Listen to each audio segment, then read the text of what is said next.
Termina un año muy complicado, 2017. ¿Cómo termina? Pero sobre todo, ¿cómo habrá de iniciar el 2018 que no pinta mejor? Por una serie de circunstancias nacionales e internacionales que habremos de abordar aquí con las personas que más conocen, que más saben, con una amplia experiencia, un amplio conocimiento y sobre todo un olfato a prueba de toda demagogia. Aquí a fondo, ¿qué nos depara el 2018? Bienvenido.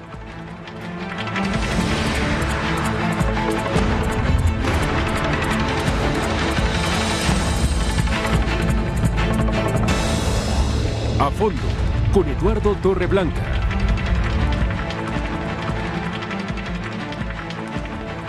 Bueno, tenía muchas ganas de llegar a este programa por muchas razones. En primera, porque termina el 2017, que no ha sido un año fácil, y porque es importante contemplar cómo habrá posiblemente de comportarse el año 2018, que no anticipa menos complejidad que la que ya tuvimos en el 2017. Por eso decidimos convocar a personas de amplio conocimiento en el tema económico, con amplia experiencia, personas honestas, personas íntegras con las que hablemos de hablar, de comentar sobre el final de este 2017 y el principio del 2018. Muchas gracias, Marco. Hola, Marco muy Antonio, buenos muchas gracias.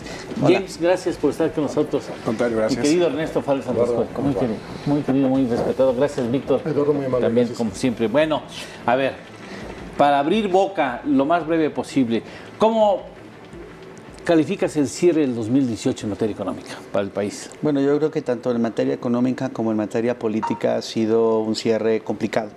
Y precisamente ambos aspectos, el económico y el político, están relacionados.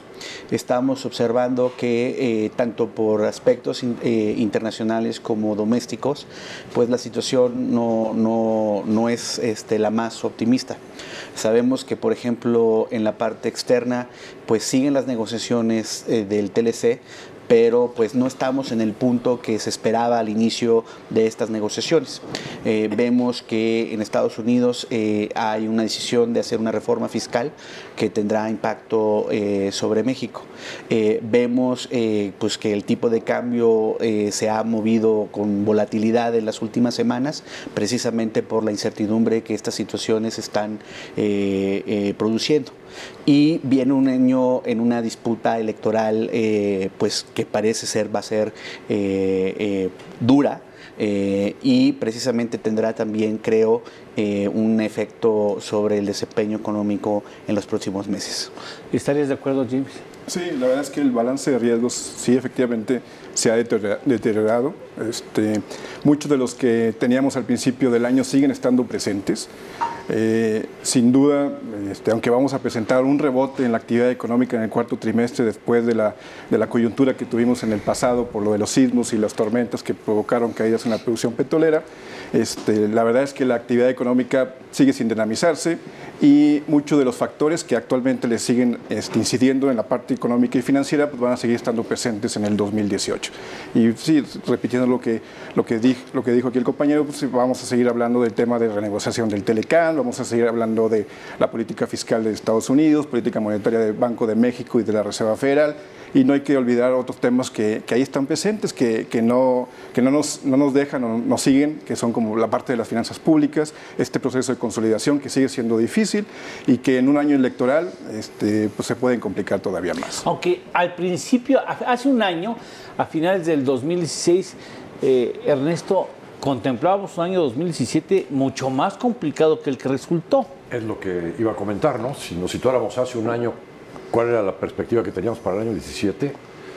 Pues la verdad es que teníamos enfrente, ya sabíamos que había ganado el señor Trump, teníamos la incertidumbre sobre si el señor Trump el primer día de su toma de posesión en enero, pues de repente iba a decir, ya me salgo del TLC, me salgo de la OMC, ahí les va un muro y ahí les van 2 millones de inmigrantes de regreso, que hagan con ellos lo que puedan, ¿no? Ese era realmente el panorama. Y adicionalmente, en la perspectiva internacional tampoco se veían bien las cosas. La misma economía de Estados Unidos llevaba varios meses presentando, por ejemplo, la variable de inversión, que es el motor más importante de cualquier economía, con caídas y caídas y caídas, entonces se veía que venía pues una recesión. Y entonces, si comparamos esa perspectiva que teníamos hace un año con lo que pasó en el año, bueno, pues ha sido maravilloso, ¿no? O sea, al final de cuentas la economía está creciendo por lo menos al 2%, ¿no? Digo, sigue siendo mediocre, pero podríamos haber tenido incluso cero crecimiento o recesión con el panorama que se veía. Las negociaciones del TLC, pues incluso hubo una época a mediados del año que nos pusimos todos optimistas de que hasta se podrían terminar las negociaciones antes de este año para que se aprobaran de inmediato. No, claro, no fue posible. Y pues al final de cuentas la cuestión política, pues ya sabíamos cómo venía, ¿no?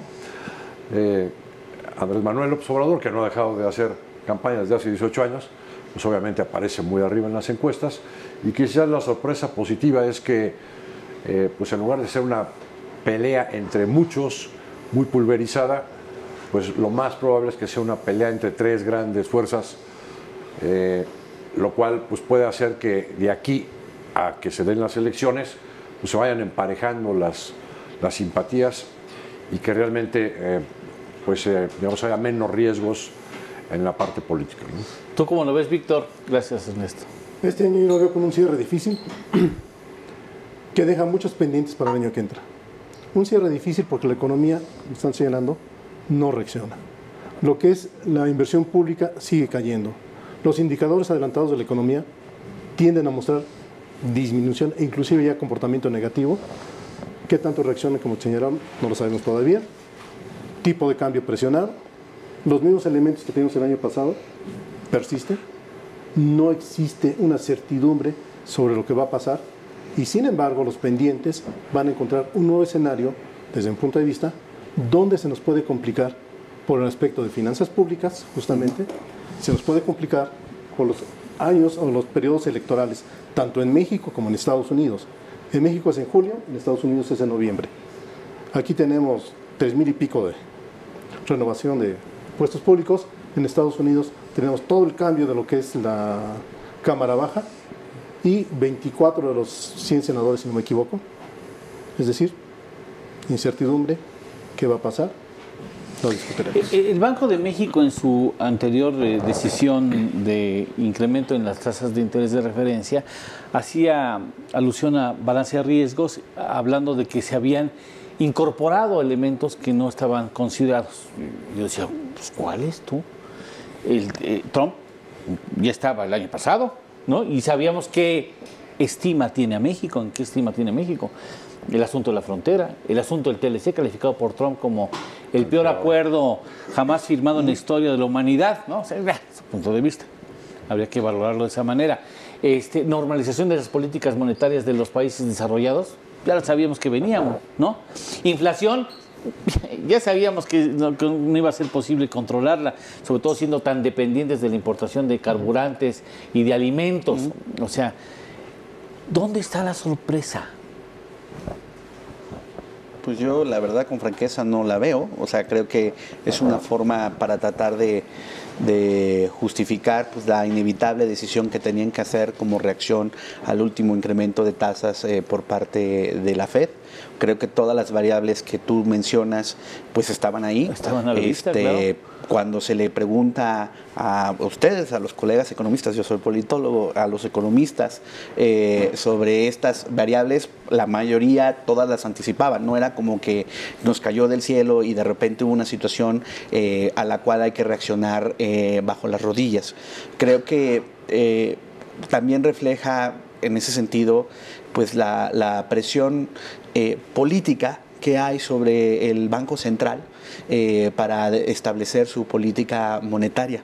O sea, sabemos que durante los años anteriores, me corregirán si expreso algo que está equivocado, pero hubo fricción entre la Secretaría de Hacienda y el Banco Central, precisamente pues porque había, digamos, una visión distinta de cómo va la economía nacional y las políticas que se tenían que establecer. Ahora asumo que no va a haber esa visión distinta porque el nuevo gobernador pues viene viene del grupo en el poder que ha estado dominando en Hacienda. Entonces me imagino que habrá un poco más de coincidencia de objetivos, pero sorprenderse de estas variables internacionales, por ejemplo, y de los factores domésticos para tratar de elevar las tasas de interés, pues sí me parecería solamente retórico, porque el que no hay más ciego que el que no quiera ver, todo estaba ahí presente y era anticipado por los mercados. ¿El Banco de México se quedó corto con el 0.25 puntos porcentuales? No, yo creo que fue rudeza innecesaria. ¿Tú crees que fue rudeza? Sí, totalmente. Había quien opinaba que debería irse al 50 tomando en cuenta la inflación, no solamente los factores recordarte externos. Que hubo alguna vez, ahora que platicaba Marco, de los distanciamientos que ha habido de repente entre la Secretaría de Hacienda y Banco de México. Cuando Guillermo Ortiz era gobernador del Banco de México y Carstens era secretario de Hacienda, pues teníamos una burbujita inflacionaria ahí debida a incrementos en los precios internacionales de perecederos. Y entonces el Banco de México subió la tasa de interés y el secretario de Hacienda en aquel entonces le dijo al banquero central: los choques de oferta no se combaten con incrementos de tasa de interés. Bueno, pues eso es exactamente lo que acaba de ser el Banco de México. De por sí ya habían subido la tasa a un nivel, vamos a decir, ya tenían una muralla ahí para evitar que el dinero se salga. Pues si tienes incrementos en el precio de los jitomates y del gas natural, pues esos no se atacan con incremento de tasa. No tenemos un problema de una expansión de la demanda que esté presionando a los precios. Claro. Tenemos las cifras de la ANTAD, por ejemplo, o las ventas de automóviles, ya en terreno negativo en términos reales, ¿no? Entonces no es un problema de demanda. ¿Para qué subes más la tasa? No haces nada. ¿Estás de acuerdo, James? Bueno, es que ahí efectivamente, por el lado de la efectividad en sentido estricto, sí, el impacto de la política monetaria es bajo.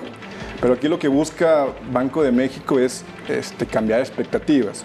Y ese es el asunto importante, porque si estos contagios de productos que efectivamente difícilmente puedes controlar o reducir a través de alza de tasas generan lo que le llaman efectos de segundo orden, que son contagios en otros bienes, precios de otros productos y servicios, eso sí se puede convertir en un problema. Entonces, Banco de México, aunque ahorita las expectativas siguen ancladas para el próximo año, la mayoría seguimos viendo 4% o menor a 4%, quiere evitar que esto se dispare. Entonces, creo que en ese sentido es proactivo. Quisiera hacer nada más una precisión en lo del balance de riesgos, el deterioro. Voy a dar dos ejemplos. Sí, las variables siguen siendo las mismas, efectivamente, pero por ejemplo, en la parte de política fiscal, hace 2-3 meses la posibilidad de que pasara en el Congreso era prácticamente o muy baja. Ahorita ya es un hecho, o sea, si no es que a las 12:30 los republicanos la votan, bueno, la Cámara de Representantes, en la tarde, noche, los senadores. Eso sí, está generando, ahí puede generar dos efectos, o está generando dos efectos. Uno, la interpretación que le da el mercado al inversionista es que esto es malo para México, y la primera válvula de escape es tipo de cambio. La otra es que es incierto el efecto que pueda tener en la economía de Estados Unidos, que puede orillar, y esto trae a la otra variable, a la necesidad de que la FED tenga que subir tasas de forma más acelerada. Entonces sí son dos variables que estaban presentes todo el año, pero que en este último tercio, en el último mes, se intensificó su presión. Han cambiado su peso específico en la balanza. Víctor, ¿estarías de acuerdo? Sí, y discrepo de Ernesto. Por lo siguiente, un punto que señala Banco de México en su comunicado son las expectativas, justamente. Recordemos que el Banco Central en México tiene por objetivo controlar la inflación. La inflación viene de niveles del 4%, está entre 6,96 a 70 y se estima que cierre en 7. Es decir, estamos en un punto de inflexión que si no disminuye, las expectativas van a decir no tienen bajo su control la inflación, por lo tanto van a tener que tomar otras medidas. En este sentido, si no se hace mediante las alzas de tasas de interés, se nos va a reflejar en el tipo de cambio.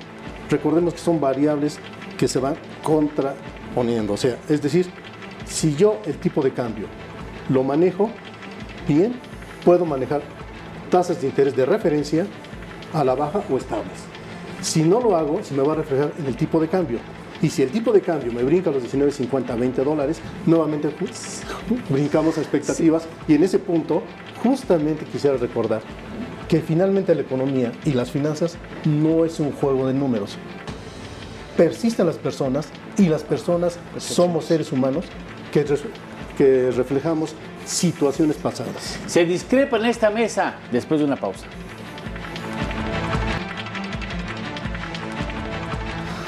Vale la pena decir que en un brindis de fin de año, un banco grandotote, ya hablando con su mero, me decía que ellos ya dan por descontado que la inflación el año entrante está arriba del 5%. Que ni de chiste baja el 5%. Pero tú discrepas de Víctor. Ah, sí. Fíjate que este año que termina, la inflación básicamente se detonó porque al señor Meade le tocó enmendar la plana al señor Videgaray. Para justificar la reforma de energía nos vendieron reducciones en los precios de la gasolina y en los precios, las tarifas de energía eléctrica. Entonces le toca al señor Meade en enero de este año pues, regresar a la realidad. Ya le habían hecho un boquete enorme a Pemex y a CFE, estaban a punto de quitarles el grado de inversión en las calificadoras. Y bueno, pues entonces tenemos esa inflación. Entonces, la base de comparación que tenemos el año entrante es muy alta y por lo tanto la inflación va a descender muy rápidamente. Eso es, pues digamos, este ABC de los números, ¿no? De la estadística. Entonces, yo insisto en que creo que ya no tenía caso estar aumentando la tasa de interés, porque en enero vas a ver que desciende la inflación. Tú lo das por un hecho. Pues, a no ser que volvieran a incrementar gasolina y energía eléctrica. Pero, o sea, yo tengo una duda al respecto en esa perspectiva. Si sigue habiendo presiones sobre el tipo de cambio, dado que importamos pues prácticamente toda la gasolina, habrá una presión sobre incremento de los precios de la gasolina. Y en ese momento, inevitablemente, eso se va a trasladar a los consumidores. Las presiones sobre la inflación no veo cómo se puedan contener en un escenario en el que siga habiendo presiones sobre el tipo de cambio. Perdón, en ese sentido también quisiera comentar lo siguiente. Recordemos que el precio de la gasolina y del gas ya es libre. Ya está en función de oferta y demanda. Ya no está controlado. Y entonces esto también te puede presionar la inflación. Hay una variable que se llama IEPS dentro del precio de la gasolina. Una cosa es el precio internacional, ¿no? De la gasolina en el gas también, ¿no? Está el precio afuera más el tipo de cambio. Y otra cosa el componente IEPS. Y si ustedes recuerdan, pues hay una fórmula que lo que hace es suavizar los movimientos erráticos. La válvula en la olla de presión. Así es.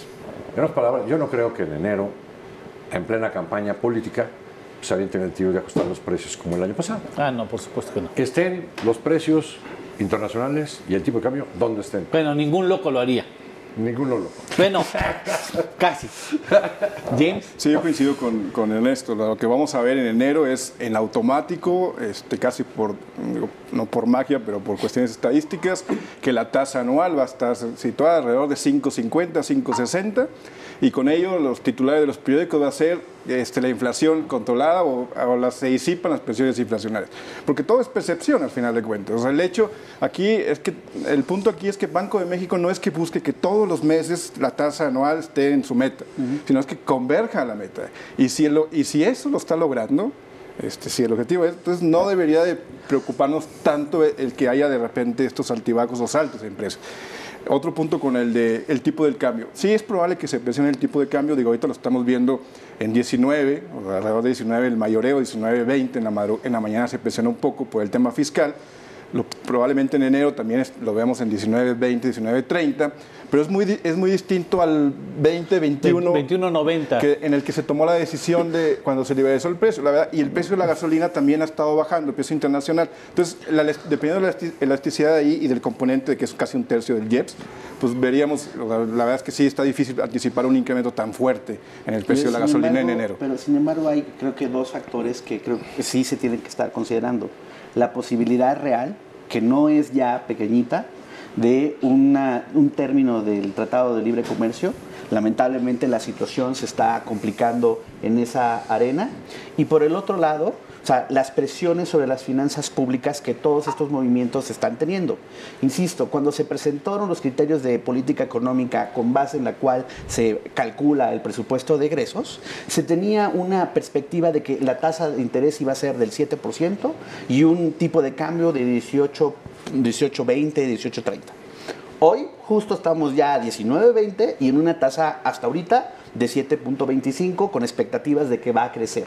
Entonces, sí, por un lado, en términos políticos, es casi suicidio cualquier gobierno que antes de un proceso electoral trate de manipular o de ajustar pues, los precios de la gasolina para tratar de dañar lo menos posible a las finanzas públicas, pero al mismo tiempo la presión por estos otros factores va a estar ahí. Y entonces, la pregunta es, ¿qué va a dominar? Y claramente, quien sea el que sea el ganador de la elección va a recibir una situación en la Secretaría de Hacienda bastante complicada. O sea, porque además sabemos que está toda la presión, por ejemplo, de las pensiones, que es una bomba de tiempo a punto de explotar. Entonces, digamos que el optimismo que de repente nos quieren vender en el gobierno sobre cómo va la situación económica, pues no tiene mucha sustancia o mucho sustento. Y sobre todo cuando uno observa, por ejemplo, las encuestas, el periódico Reforma en su última encuesta a finales de noviembre, pues no es sorpresa que el 67% de los mexicanos considera que se está manejando muy mal la economía en este país. O sea, ahí está la percepción. El índice de confianza al consumidor pues también ha caído. Entonces digo, hay señales de preocupación entre la opinión pública sobre cómo va la situación económica del país e insisto, el impacto de todas estas variables sobre las finanzas públicas a mí me parece muy preocupante. Víctor. Yo creo que 2018 tiene 3 elementos básicos. Trump y Trump. Por una parte, Trump y López Obrador. reforma fiscal de Estados Unidos, que ya lo comentaron, baja el impuesto al 21% y lo hacen esta semana ya casi seguro, y entra en vigencia el 1 de enero del 18. Siguiente parte, Tratado de Libre Comercio. ¿Se da? ¿No se da? Marzo lo sabremos. Y si no se da... No va. No va, de acuerdo. No va, la palabra es que no va. Elecciones de México, elecciones de Estados Unidos. Y el pendiente de la inflación con su contratipo, con su contraparte de tipo de cambio. A lo que quiero llegar. 2018. Tienen que tejer muy fino las finanzas públicas, porque en caso contrario se va a salir la economía.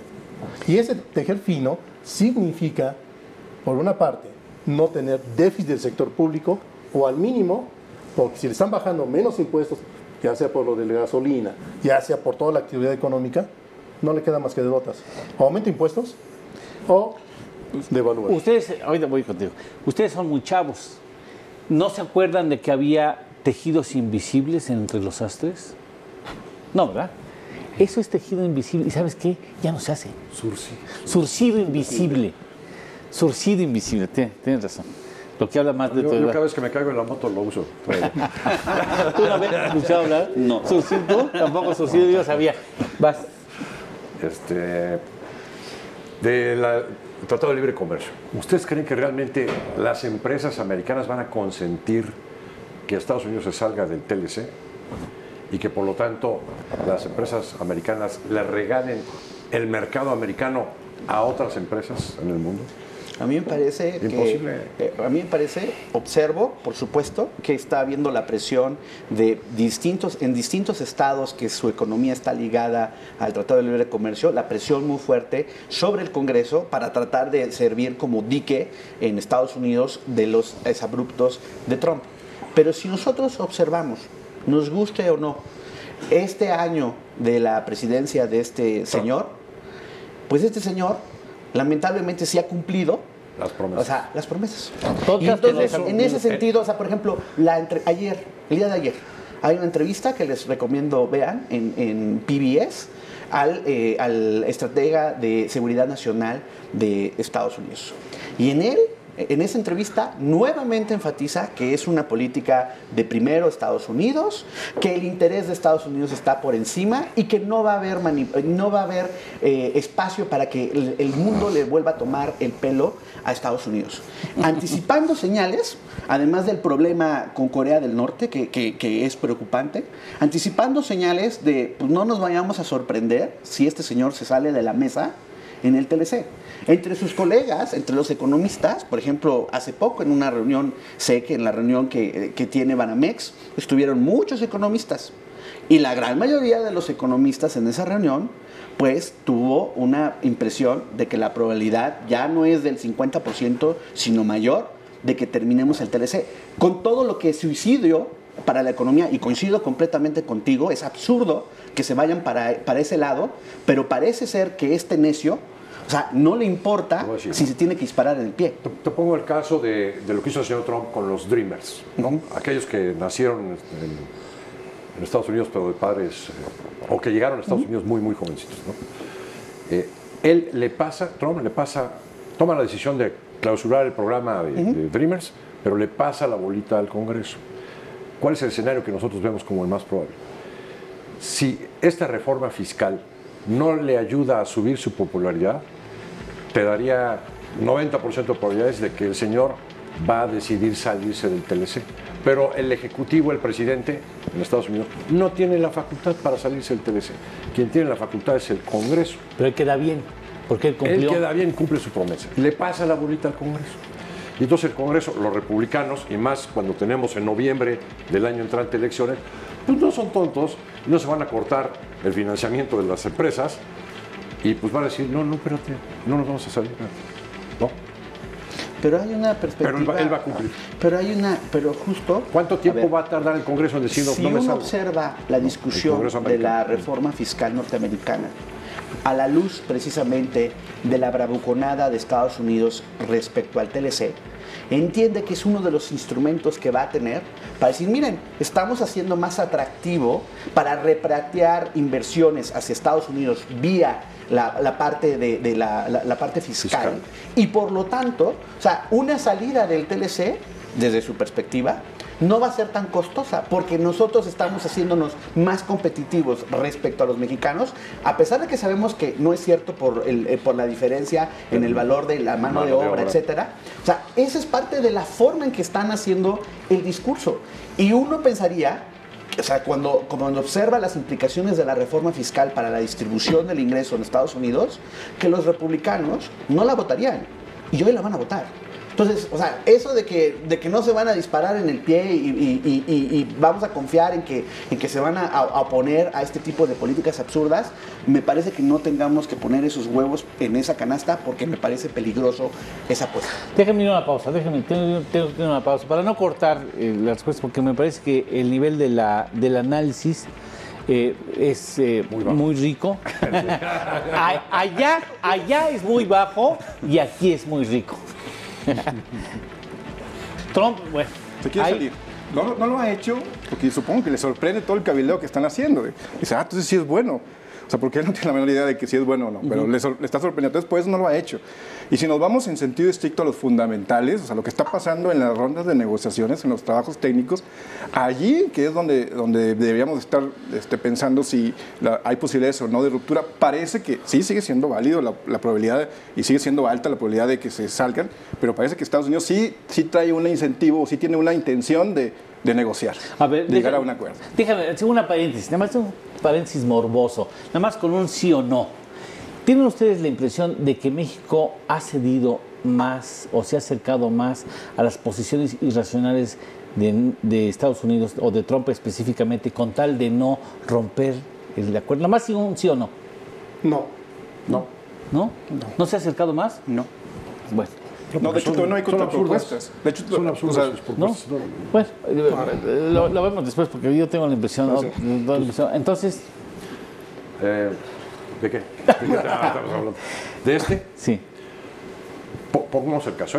Hay una serie de propuestas absurdas que hace Estados Unidos que te dan todas las señales de que están preparando el terreno para que Donald Trump de repente se salga. Quiere reventar el acuerdo. No. Una de ellas es, oye, cada 5 años matamos el acuerdo. Muerte súbita, como le llaman. ¿Y México acepta revisarlo? No, digo, actualizarlo.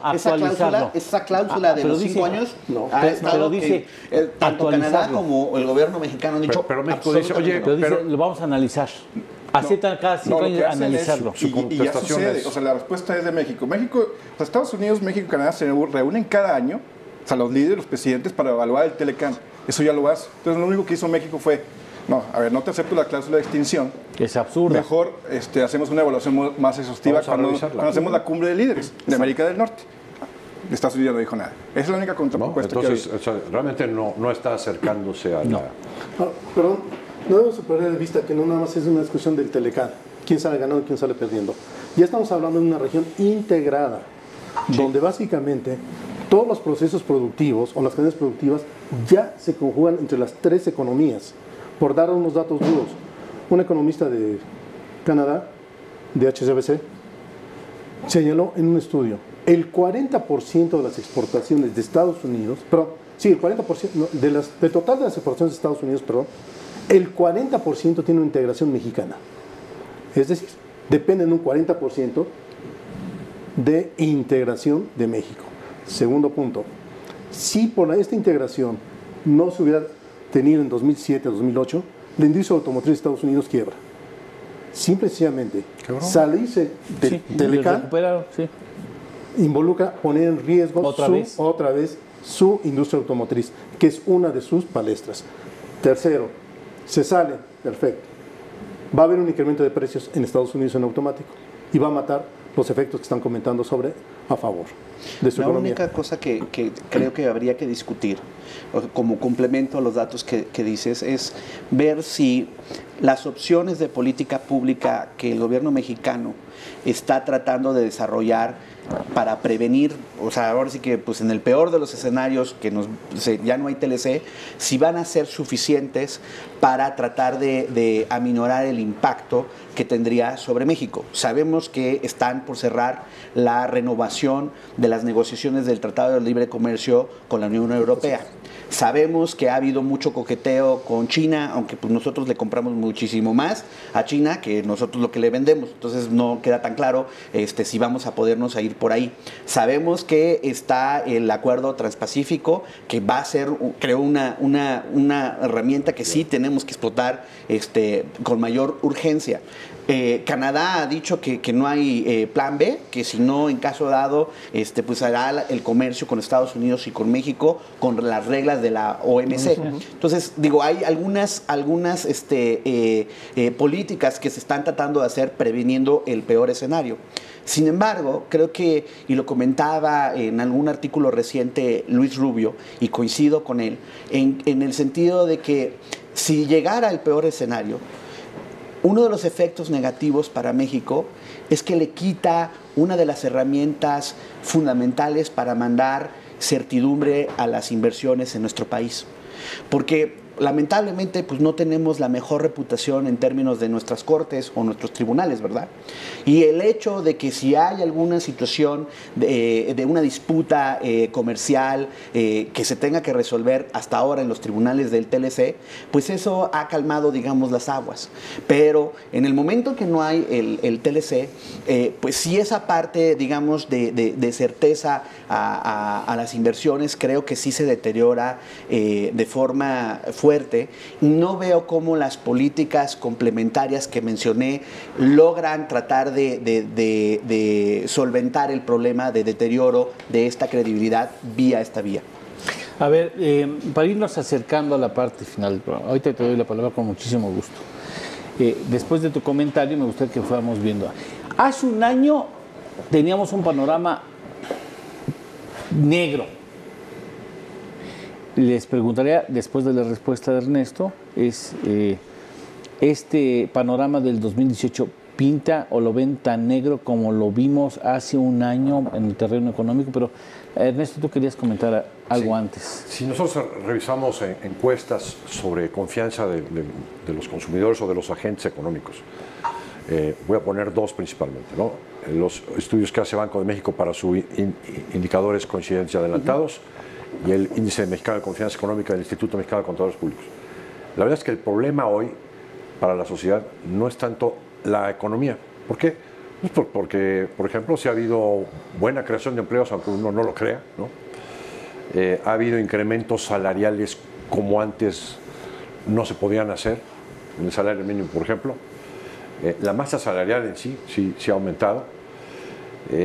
Y donde sí realmente hay problemas serios y la sociedad está realmente muy enojada es en la inseguridad y en la corrupción, ¿no?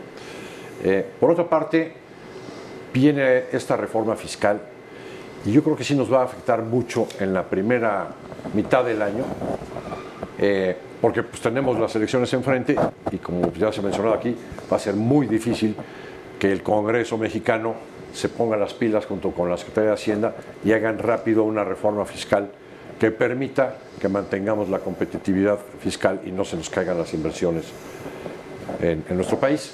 Pero sí creo que al final de cuentas, pasadas las elecciones, se abre una ventana de oportunidad fabulosa para hacer una reforma fiscal que, si no fuera por esta reforma fiscal en Estados Unidos, difícilmente la podríamos concluir. Una reforma que va a permitir, por fin, que los impuestos sobre ingresos no sean tan altos, que haya más posibilidades de deducir.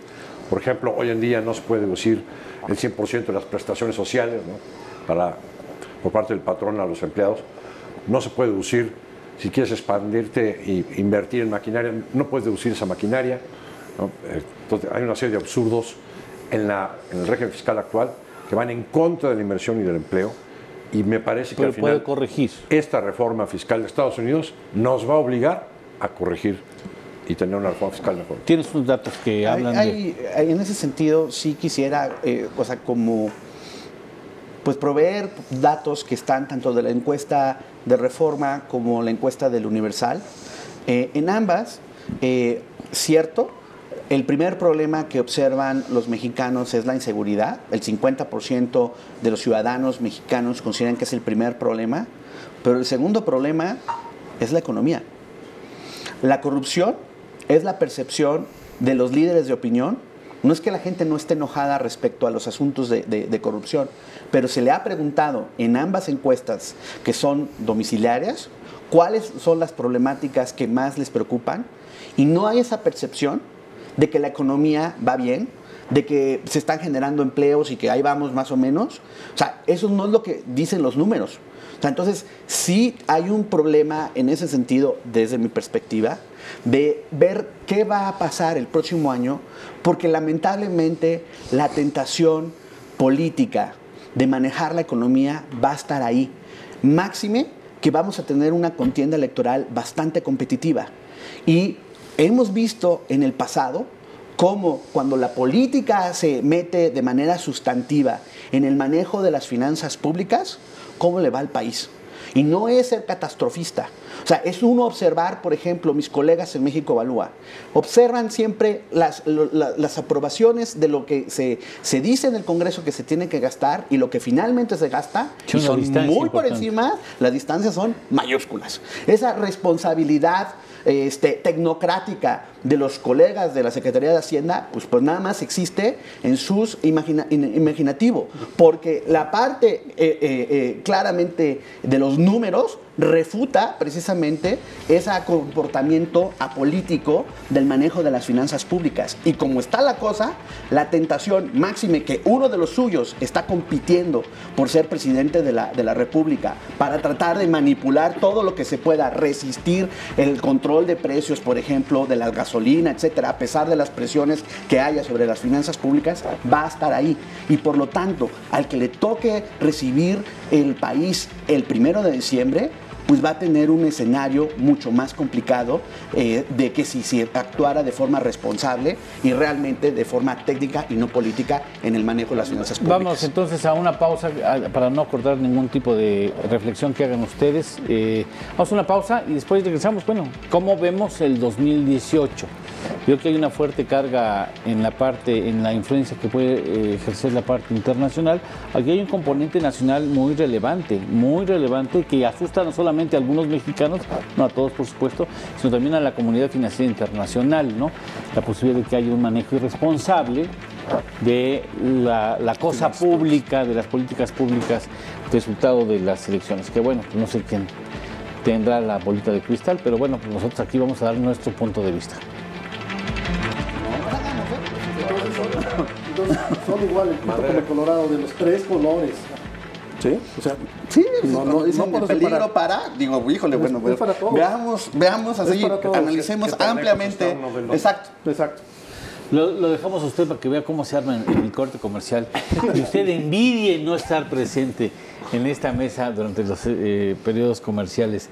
James, ¿está tan difícil el inicio o el año 2018 con respecto a lo que pensábamos hace un año del 2017? Nosotros lo vemos un poquito menos difícil, pero igual complicado, nebuloso, si lo queremos decir, en lugar de negro, y con mucha incertidumbre. O sea, todos estos temas que hemos estado aquí comentando, sin duda van a generar ruido, van a generar volatilidad en los mercados financieros y muy probablemente se puedan trasladar a la economía real. Aquí el problema es que el reto o el gran reto de México sigue siendo crecer.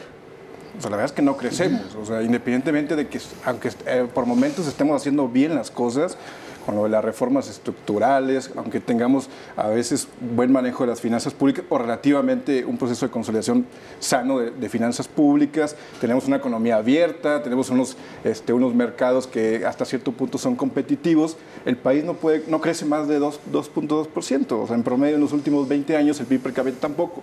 O sea, ahorita estamos enfocándonos en la parte de los riesgos y que la mayoría son riesgos internacionales o la parte de las finanzas públicas que otra vez nos vuelve a perseguir, que se está convirtiendo, bueno, al menos ahorita es un foco amarillo, se puede convertir en un foco rojo, pero no hay que olvidarnos de esta dualidad que siempre, y este problema estructural que tiene el país es de la informalidad, que eso es lo que ha venido lastrado y que difícilmente, aunque corrijamos todo este tipo de cosas y aunque salgamos bien librados del Telecán, de la política fiscal de Trump, de las políticas monetarias de países desarrollados, y aunque tengamos un proceso de consolidación sin remanente de Banco de México muy bueno en las finanzas públicas, si no corregimos el problema de la informalidad, o si no se corrige y que el asunto es que es un problema que no puedes resolverlo de la noche a la mañana, pues no vamos a cambiar los ritmos de crecimiento. Nada más les doy un dato antes de que alguien más intervenga. México es la economía 13-14, ¿sí? 13-14. Éramos la 9.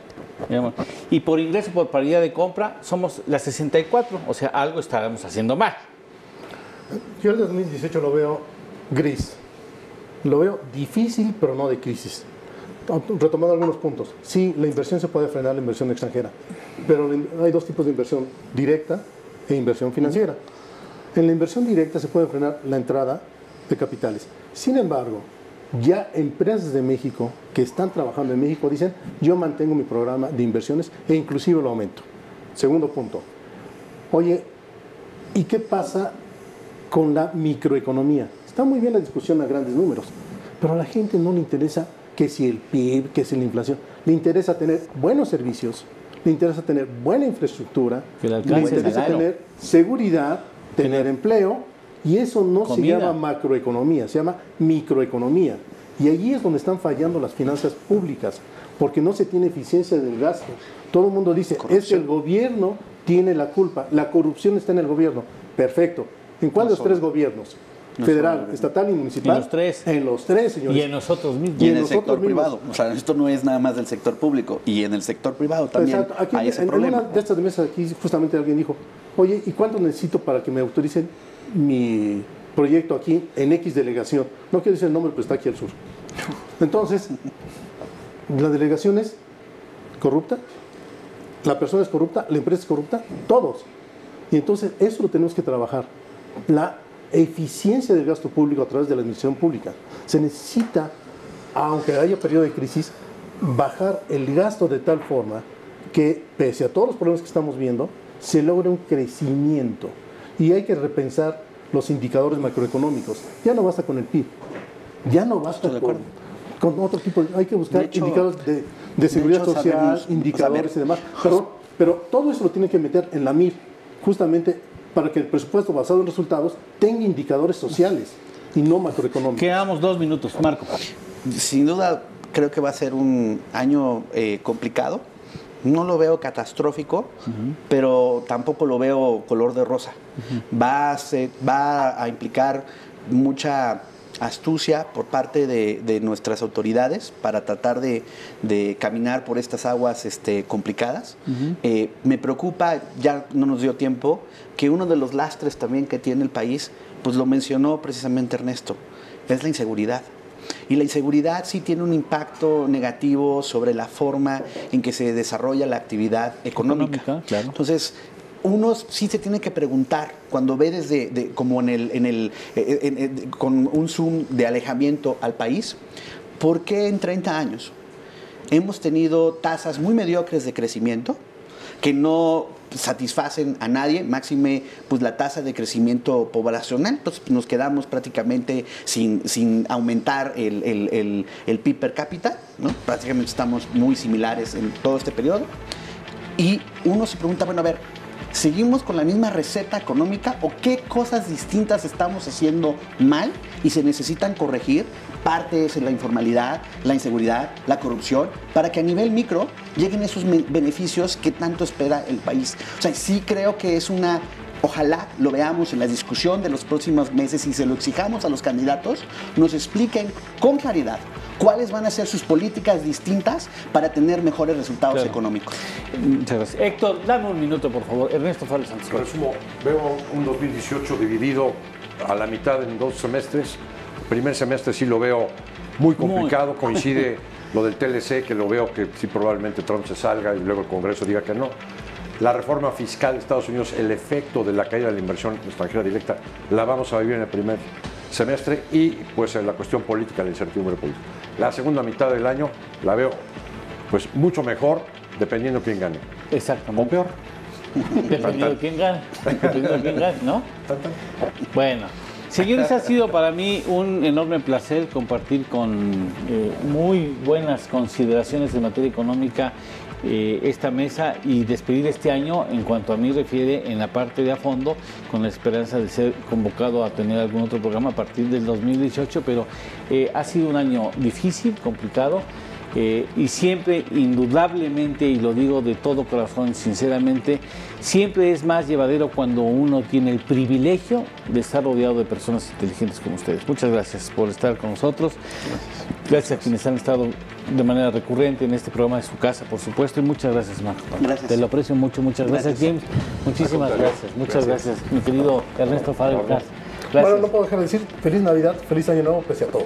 Pese a todo, mire, hay una máxima que dice: espere lo mejor y prepárese para lo peor. No falla. Hasta la próxima, aquí a fondo.